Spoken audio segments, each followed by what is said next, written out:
এই যে এটা হচ্ছে আমাদের গ্রামের বাসার ছাদ, আর এই ছাদটা আমার কাছে কেন এত বেশি ভালো লাগে জানেন?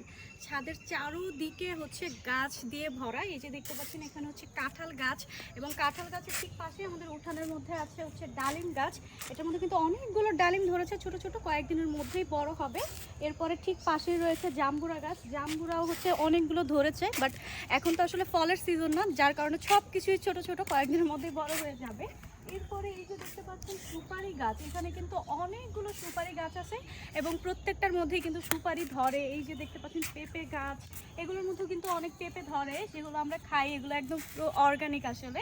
এরপরে এই যে পেয়ারা গাছ, তারপর সুপারি গাছ, এরপরে আবারও পেঁপে গাছ, তারপর সুপারি গাছ। আর এই যে দেখতে পাচ্ছেন এই গাছটা, এটা কিন্তু এই পেয়ারা গাছের মধ্যে কিন্তু অনেক পেয়ারা ধরে এবং অনেক মিষ্টি এই পেয়ারাগুলো।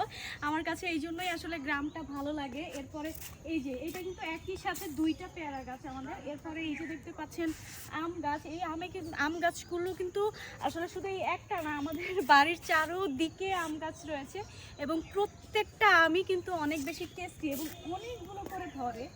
এরপরে এই যে দেখতে পাচ্ছেন আমাদের ডাব গাছ, এই ডাব গাছেও কিন্তু অনেক ডাব ধরে, একদম অথেন্টিক ডাবের পানি পাওয়া যায়। এই ডাব গাছগুলো আসলে শুধু এই একটা না, আমাদের আরও অনেকগুলো আছে পিছনে ডাব গাছ।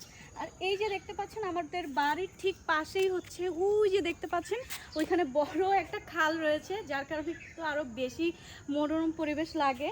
এরপরে এই যে পুরো ছাদটা আসলে প্রচুর পরিমাণে সুন্দর আমার কাছে মনে হয়, কারণ ঢাকায়ও আসলে যখন থাকি অনেক দিনই ছাদে উঠি, বাট এত বেশি ভালো লাগে না। কারণ ঢাকায় হয় কি, ছাদের আশেপাশে যেখানেই তাকাই দেখে কি বিল্ডিং আর বিল্ডিং, মানে পুরো হজবরল একটা অবস্থা। কিন্তু এখানে দেখেন কি সুন্দর, মানে ছাদের আশেপাশে পুরো গাছ দিয়ে ভরা, তারপরে পুকুর, পানি, মানে সব কিছু মিলিয়ে অসাধারণ রকমের সুন্দর লাগে।